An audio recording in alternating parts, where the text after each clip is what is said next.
smiled while locking her phone. That kind of smile you give yourself when something feels a little too good. I'd seen it 100 times when she read a message that lit her up from the inside. But this time the room was quiet. No meme, no shared joke. Just her, a soft laugh under her breath and the snap of her phone locking. "Relax," she said, glancing up. "We're just talking." Her tone wasn't defensive. That would have required a little guilt. This was smoother, something practiced. She didn't flinch. Didn't offer a name, a context, or an apology. She knew I'd heard the vibration. Knew I saw her swipe and the quick smile that followed. I didn't ask, not then. Instead, I looked past her to the hallway. 3 boxes I'd packed a week earlier, old books, winter coats, and the espresso machine we never used but couldn't bring ourselves to give away. I told myself it was a seasonal purge, reorganizing, getting ahead of the chaos before we both got busy again. But I already knew. Somewhere between the silence and that smile, I'd crossed the threshold where doubt becomes something quieter and heavier. Certainty. She wandered toward the kitchen, still barefoot, still humming, like nothing had shifted, like I wasn't standing there already writing the first line of my exit plan in my head. Later that night, she curled up beside me on the couch, her head against my shoulder. Netflix playing something neither of us was watching. She laughed at the screen, not noticing how stiff I'd gone. Or maybe she noticed and didn't care. Or maybe she liked it that way, being the one who smiled while the other one questioned everything. The next morning, I watched her from across the table as she stirred almond milk into her coffee with the same spoon she'd used to taste mine. She told me about a work thing, some pitch, some meeting, someone she couldn't wait to collaborate with. I smiled. I even nodded. She relaxed. By noon, she'd left for the office. By 1, I'd pulled the shared tablet out from the drawer where we kept it. We hadn't used it in months, but the sync was still active. No password change, no caution. The screen lit up with a meme, something dumb, something trivial, but beneath it a message blinked. "He's clueless. I'll drag this out until I'm stable." The response was instant. "You always land soft." They laughed. The thread scrolled up. A tight little circle, her and 2 of our mutuals. Friends who toasted our anniversary just 6 months ago. She didn't know I was reading. Not yet, and I didn't tell her, not yet. Instead, I sat on the floor of the bedroom and opened a fresh spreadsheet. Accounts, subscriptions, utilities, a plan. I was going to vanish with precision. She was still talking, and I was done listening. I scrolled slower than I needed to. Not because I couldn't process the words, those came through with brutal clarity, but because I wanted to know the shape of her deceit, the tone, the ease with which she crafted her double life. They joked about me like I was a well-meaning inconvenience, a placeholder. One of them, Emily, wrote, "Honestly, he's not even mean, just dull." My wife, "No," she replied with a crying laugh emoji. Then I tried to spark something. "He's just tired all the time." Tired, yes. From working late to cover our rent when she cut back her hours. From scheduling the doctor's appointment she kept forgetting.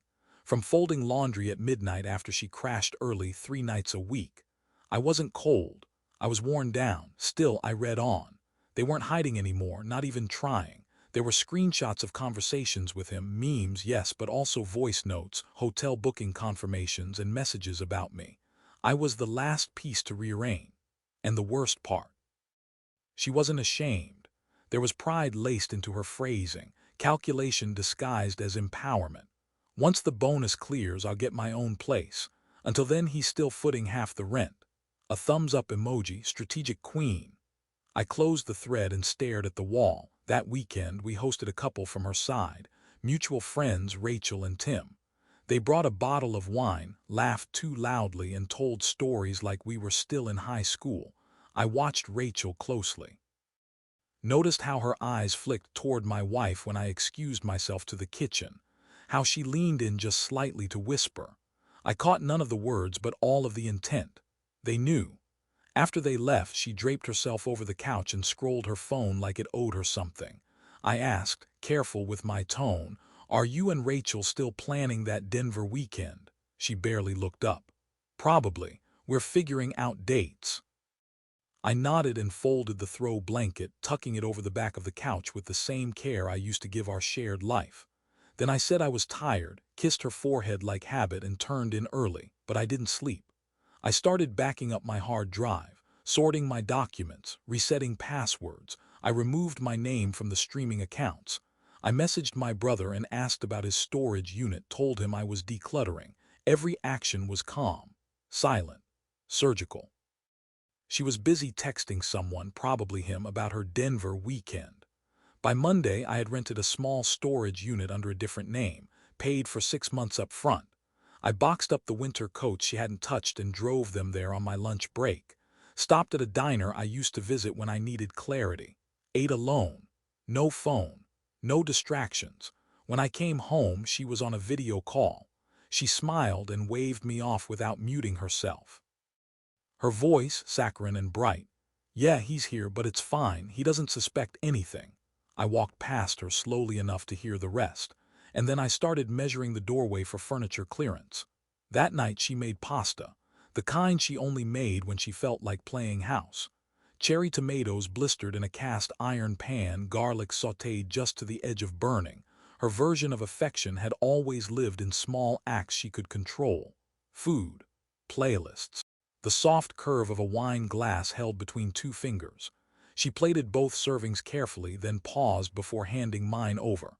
"You okay? You've been quiet lately." I took the dish. "Just tired," she nodded too quickly, relieved by the excuse.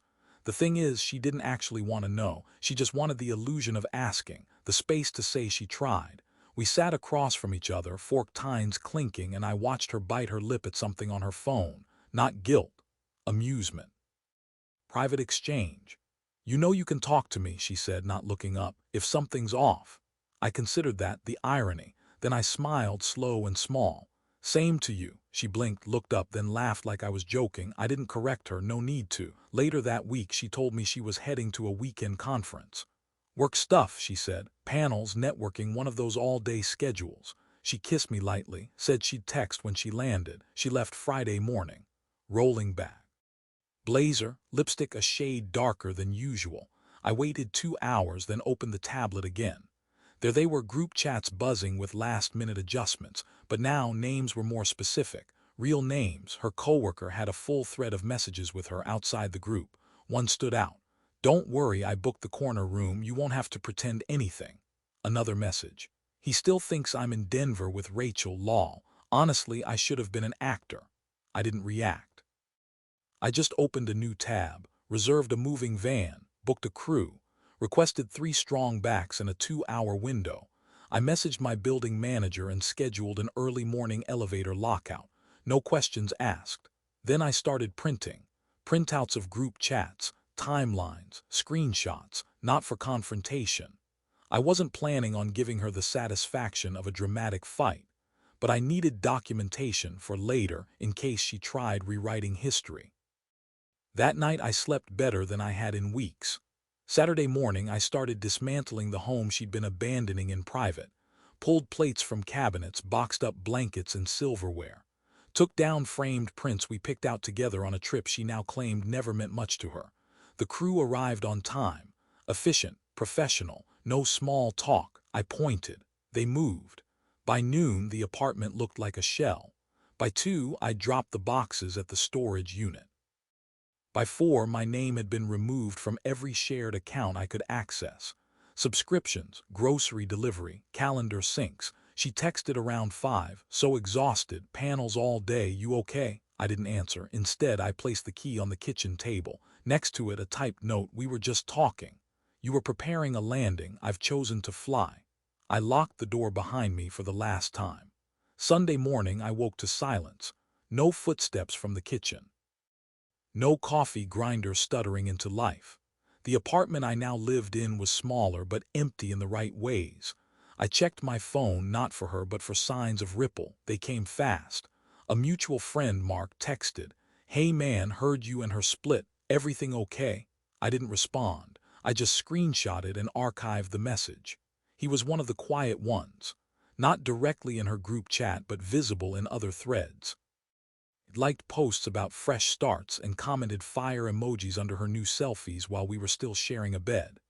By noon, Rachel had updated her Instagram story with a photo of her and my ex at what looked like a mountain lodge, laughing, wine glasses in hand. "Work trip but make it fun." Except the story vanished an hour later, probably after someone told her I was no longer staying quiet. Monday, I received a Venmo notification. She'd requested half the rent. No message. No explanation. Just the assumption that I would keep footing the bill. I declined the request, then blocked her. That afternoon, I scheduled an appointment with a legal consultant, not to start a fight but to understand my exposure.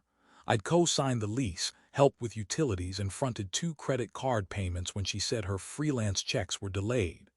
I wanted every tether severed, clean, and untraceable.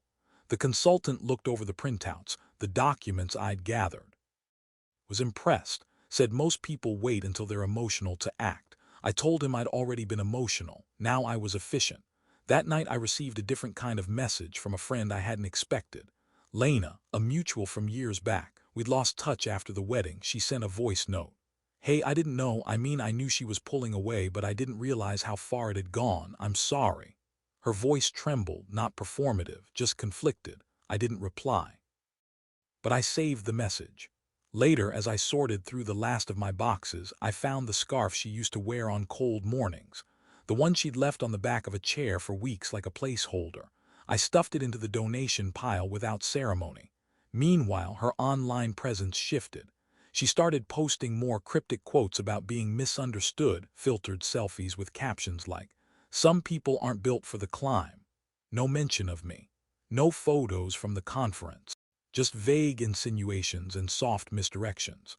The silence I left behind was louder than any fight she could have staged, and from what I could tell, it started to crack her armor.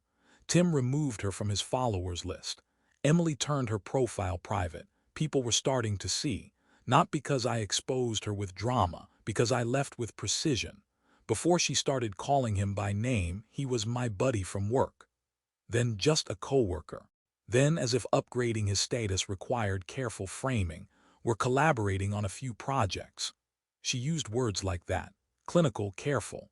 They felt innocuous until you lined them up against the timeline. When I finally opened the full thread, her messages with him outside the group chat, it wasn't just about logistics or jokes. It was tenderness misdirected. Connection built through offhand remarks and shared references. A whole emotional language built without me. One message read, "If I could fall asleep next to you, even if we didn't touch, I think I'd finally sleep." Another, 2 days before she left for the so-called conference. "He thinks it's not serious between us. That's good, it gives me time." I stared at that one longer than the rest. That was the phrase that made it real. Not just betrayal, but strategy. She didn't fall. She arranged the landing. She measured it. Scrolling back, I found a hotel confirmation email. Not in her inbox, she'd cleared that, but in the tablet's browser history. She debooked it 2 weeks earlier, the same dates as her conference. Same city, different hotel entirely. She told me she'd be at the Westin. The reservation was for the Palomar Corner Suite, king bed, late checkout. She wasn't careful, she was arrogant. She assumed I'd never check because I hadn't before, and she was right, until now. I took screenshots, all of it. Not to confront her, but because I knew how these stories mutate. I knew she'd paint it as complicated, say we'd grown distant, that it wasn't physical yet, that things were already ending. So I gathered proof not for her, but for the reconstruction of my own memory later when she'd try to reshape it in soft language. That evening, I wiped the tablet, factory reset, boxed it along with the last of my remaining tech from the shared apartment. I would drop it at the storage unit in the morning.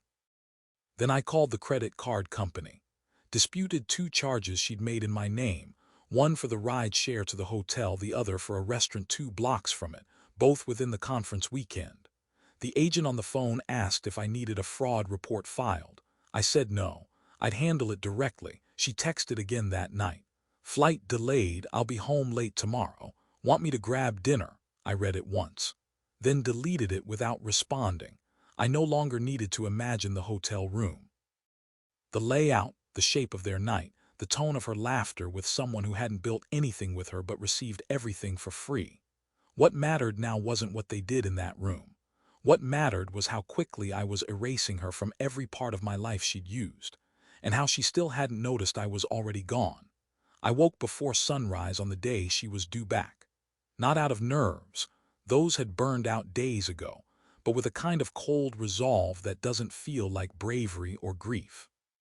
It feels like strategy.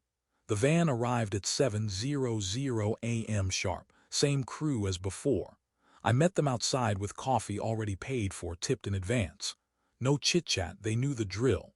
We swept the apartment clean in under 2 hours, furniture disassembled and hauled, art taken down, dishes bubble-wrapped. I kept nothing we'd picked together. If she touched it, chose it, or even just claimed it, I left it behind. Except the coffee grinder that I took.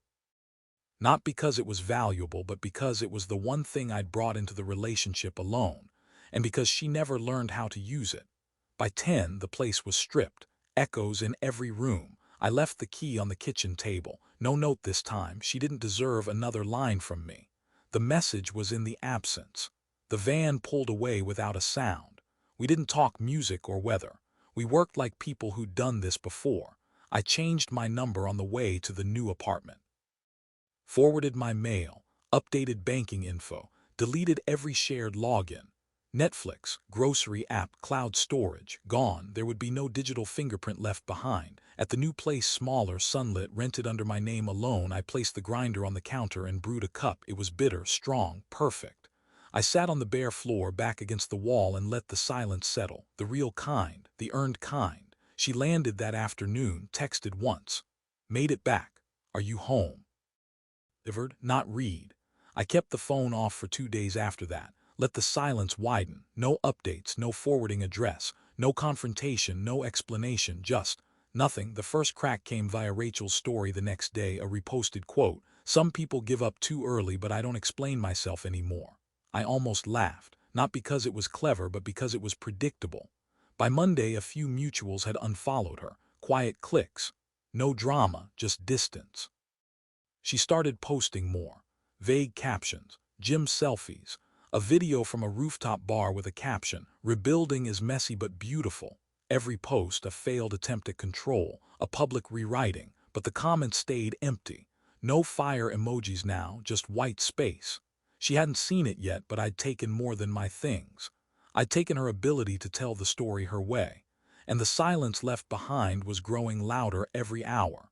She came home expecting normalcy. Maybe a sigh, a cold shoulder, a quiet resentment she could work around. What she found was absence. Not just my things gone, but the weight of my presence too. No clothes in the closet, no toothbrush, no coffee grounds in the jar, not even a stray hair in the drain. The kind of emptiness that doesn't happen overnight unless someone has been planning. She tried the front door key 3 times before realizing the lock had been changed. Not by me, I hadn't stayed long enough. The landlord had taken the key and the forwarding notice the moment I turned in my name and walked away from the lease. Her first post was subtle. A selfie on the old couch, now half empty, one throw pillow awkwardly propped. Some people aren't strong enough to work through things. No context. No tags, but the subtext was clear. I had abandoned her. She forgot one thing. Our mutuals had seen the receipts. The next week, screenshots began circulating. Quietly, strategically. I didn't send them, I didn't have to. Someone did, probably Lena or Tim or one of the others she'd underestimated. The messages from her group chat, her laughing about dragging things out until she was stable. The hotel confirmations, the fake conference itinerary, the late-night text to the man she swore was just talking. The quote from her Instagram, "Some people aren't strong enough," began to backfire. Someone reposted it with the caption, "Some people forget the internet has a memory." No names, no direct hits, but it was enough. Mutuals unfollowed her. Group chats where she used to dominate went quiet when she joined. She posted a long caption on a sunset photo, something about growth, healing, being misunderstood, but comments were turned off. I watched none of this in real time. I only heard about it when a friend from college sent me a DM. "Hey, just wanted you to know. People are starting to see what happened. You handled it right." I didn't reply, not because I wasn't grateful, but because I wasn't interested in vindication. I was interested in closure. Still, there was a kind of grim comfort in knowing she was watching her story collapse quietly with no one to blame but herself. The man she'd shifted her affection toward had gone silent too. His name stopped appearing in her posts. No photos, No inside jokes. Whatever they'd started, it hadn't survived the fallout. That's what happens when you build something on a lie. It doesn't matter how carefully you stage it, the foundation won't hold. She decounted on charm, misdirection, soft language, but I'd taken away the stage. All she had left was an empty room. Even before I left, I'd started to feel it, that cold drift, like living with someone who'd already left but hadn't bothered to pack. She stopped laughing at my jokes. Not because they changed, but because the audience had shifted. Wasn't the text that haunted me most. It was how easily she pivoted, how quickly she made someone else the center of gravity. In one of the earlier messages to him, she'd written, "He still covers most of the bills, so I need to exit cleanly."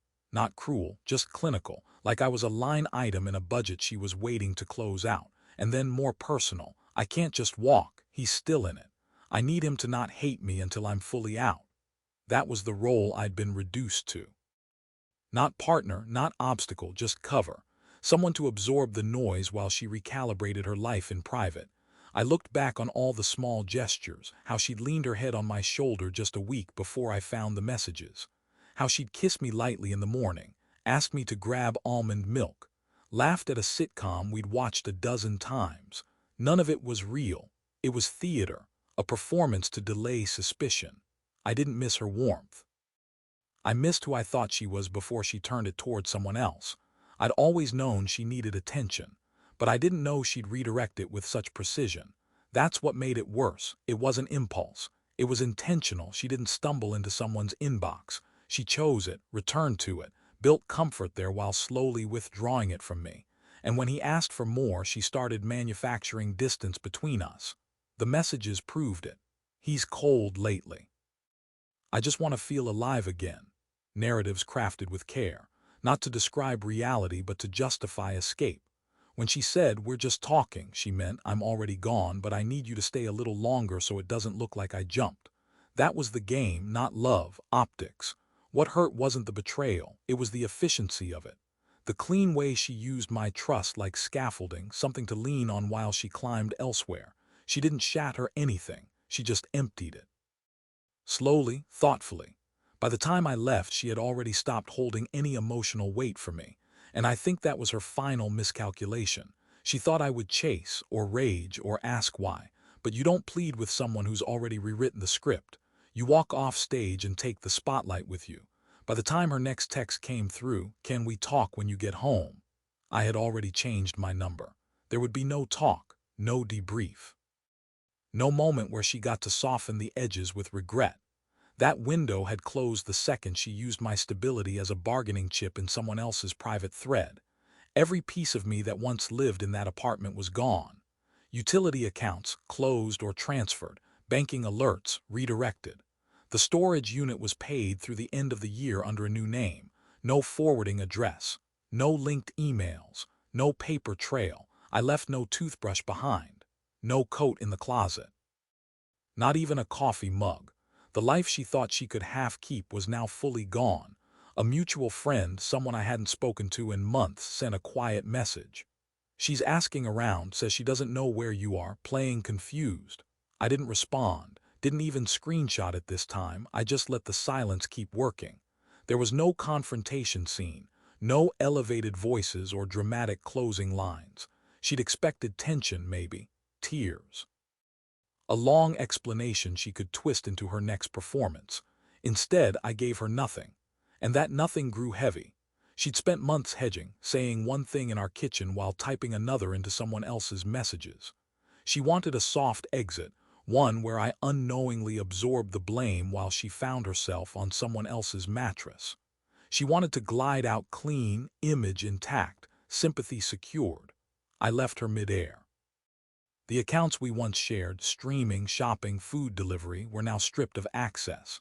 New passwords, new cards. I changed every security question to references she couldn't guess. Not favorite movies or first pets. Just cold, impersonal strings of characters only I knew. A coworker once told me that the best way to disappear is not to run, but to become uninteresting. To take away all the signals people use to track your orbit. So that's what I did. I erased the overlap, the in-between, the places where we used to blur together. And when I looked around my new place, sparse but clean, I felt no rage, no catharsis, just relief. The kind you only feel after cutting something out that's been poisoning you slowly. By the end of the week, she'd posted a black and white photo of herself with a caption, "Rebuilding alone is hard, but silence teaches more than noise ever could." For once, I agreed with her. She finally learned what silence sounds like when it doesn't end with forgiveness. I never replied to her texts, never corrected the stories she tried spinning. I didn't need to. The truth had a longer shelf life than her performance. By now, her online narrative had softened into a familiar arc: vague heartbreak, passive quotes about strength, implications of a quietly toxic relationship she'd somehow outgrown. But the screenshots moved faster than her fiction.